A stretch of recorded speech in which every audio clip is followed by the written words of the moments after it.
So the New York Knicks are on this tremendous streak, and even though they may take some losses as they come up on a West Coast trip, they have completely turned their season around. Let's go. Yes, sir. And it's about more than this season. I want to take you back to a few years ago when Kevin Durant was explaining why he chose the Brooklyn Nets over the New York Knicks in free agency, even though the Knicks had the salary cap space to bring him in and bring Kyrie Irving with him if he wanted. And he said very memorably to me, I didn't want to be the savior of the Knicks.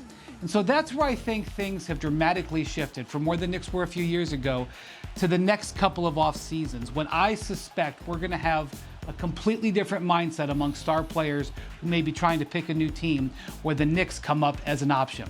No longer do the Knicks need a savior. Their front office and coaching staff have done several things over the last year that have completely changed the dynamic for the way the Knicks are viewed. Number one, they signed Jalen Brunson. This was a risky move because they had to do all kinds of machinations to create salary cap space. There were, cries of nepotism because of Leon Rose's connection to Jalen's family. There was even a tampering investigation. But boy, has it been a home run of the free agency season last summer. They also stuck with Julius Randle. Randle had a terrible year last year by his standards. They could have traded him. They could have, moved off his contract. It wasn't a bad deal. Somebody would have taken him, but they stuck with him. Sometimes the deals that you don't do are the best deals, and this is a classic example of it. Randle on the drive, stripped by Butler. Randle gets it back. Randle puts up a three. Bang! Bang! Randle knocks down the three with 7/10 of a second remaining. They didn't overpay for Donovan Mitchell. Now, I know that Donovan Mitchell in a Knicks uniform would be remarkable right now. That would have been crazy. And Donovan Mitchell alongside Jalen Brunson and Julius Randle potentially would have the Knicks further down the line. But the Knicks now have developed their situation more organically, and they still have 10 tradable first-round picks, plus tradable contracts, plus young players that are there to develop or there to trade. And then they did a really smart deal at the deadline where they traded for Josh Hart, a player who has made a huge difference in the role that he has come in. He's fit in perfectly and completely helped the Knicks flip this season around. At some point, I promise there is going to be somebody who does want to come to New York. There's going to be a player who says, I like where the Knicks are going. I like where I could fit. I could go to New York and really become a legend. And because that will no longer come with the pressure to completely turn the team around, because the team has been turned around, I now think that is more tangible than we've seen in years. I had the Suns last Sunday, but this Sunday actually seeing Kevin Durant in a Suns jersey and seeing What's that like? Kyrie Irving in a Mavs jersey. Yo, what's going on with our world? It was strange. I think seeing Kevin Durant in a Suns jersey, I was like more strange for some reason. Facts. It felt weird for me, and I'm thinking it still feels weird for them. Kevin has been very, forthcoming and honest about just his feelings about what happened in Brooklyn. He wanted it to work out. He talked a lot on his podcast, the et ceteras with Kevin Durant, just about he's a little hurt that they didn't see it through. Like, as much as other people, wanted to see it through, he wanted to see it through too. And he talked a lot about, when it comes to Kyrie Irving, how, 7 or 8 years ago, he probably would have felt differently about, him asking out when they were playing so well before his injury.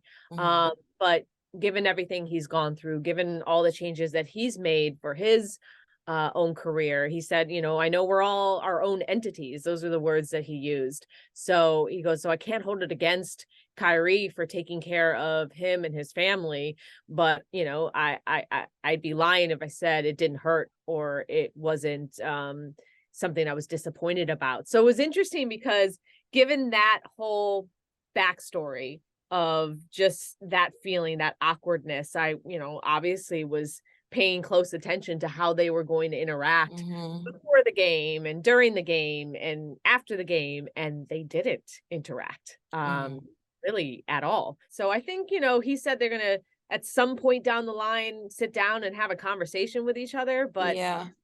you could feel it though, Roz. Like it was awkward, but also like on to the next chapter. Durant told me like I've played against him more in my career than I played with him. So, you know, it's nothing.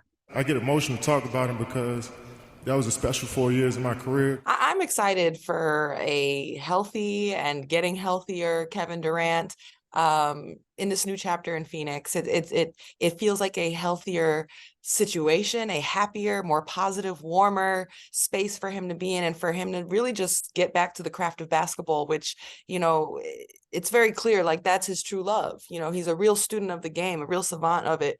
And so high IQ in his game, like it's not surprising to see it working offensively, you know, on the court with those guys. KD just plays ball. He plays at a high level and really understands how to fit on a basketball court while doing him, but also at the same time can do the team. And his game. And that's why he looks so happy right now. Yeah. And I know it's the honeymoon phase though, Roz. It's like he's just a hooper, you know, he just wants. And Devin is a hooper, and Chris Paul just like is uber focused. Like that guy just wants, you know, to win. Let me through. And then Monty Williams, like he wants to coach. And I think that was one thing that Monty was talking about, how like, you know, he's known Kevin Durant for a long time. You know, known him when he was an assistant in OKC. Can you rewind that in Twitter world? When he was still a young man in this in this league, and now he's like, well, I mean, he's a grown man. He's a grown up now. So I don't really tell him anything, but like I told him, you don't have to be a leader here. You know, like that's my job. Like I'm the coach. I just want you to play basketball. And you know, I think just his presence there is leading that team. Everyone's talking about how like they've raised their game up. I mean, Devin Booker said out of everyone in the entire league, Kevin Durant is the guy he's watched more highlights of his basketball career. So he's like, doesn't even feel real to me to be playing with this guy. Kev, somebody that I have high respect for. It's going to be crazy to see, you know, how well they can gel heading into the playoffs. But that West is tight. That West is really tight. And we had a lot of Warrior actions, like, you know, like the Kings, the Warriors, the reigning champs, like, you know, don't come from best not miss. Right, for sure. The Warriors I had 2 times just this week. One when they were at home, and then their first game on the road against the Lakers, and it was Steph's comeback. And Cass, the Warriors have been really just not good on the road, to say the least. right? They're now 7-24 on the road. Again, that's crazy. 7-24, like that's just abysmal. And you can't be serious about a championship run if you can't win on the road. Literally, like for lack of you got to be road warriors, pun intended.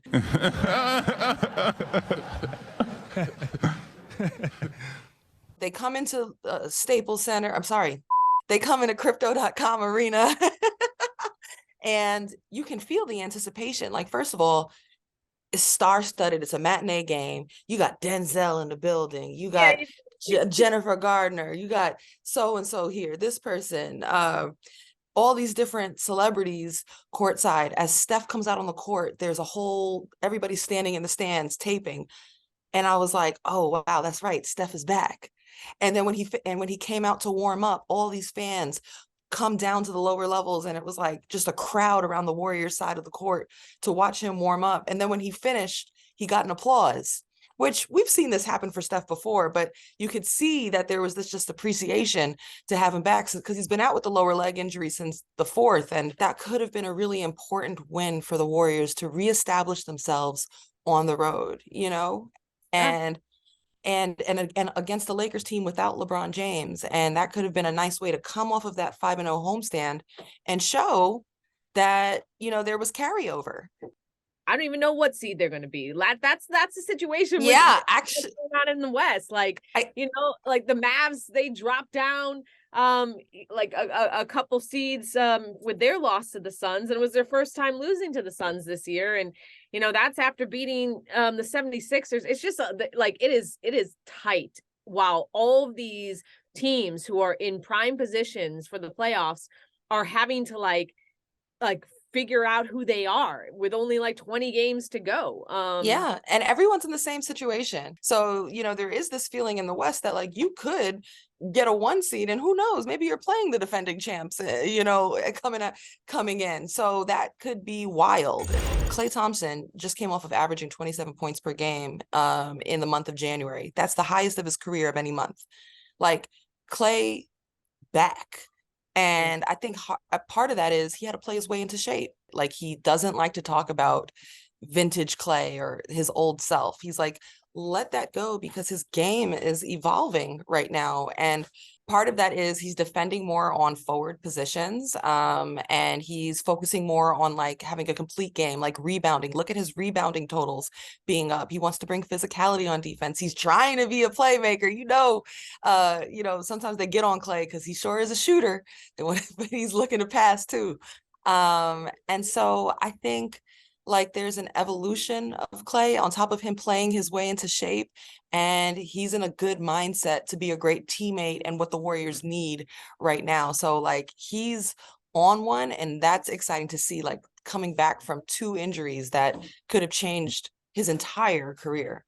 It really is because, as I said, the Warriors trying to recapture magic they know that is there. I mean, it was there just last year, for this Warriors team winning the championship, whereas the Suns and Kevin Durant are trying to figure out if they have that magic. And you actually have their first matchup in Golden State. And so this is going to be Kevin Durant's first healthy return to Golden State.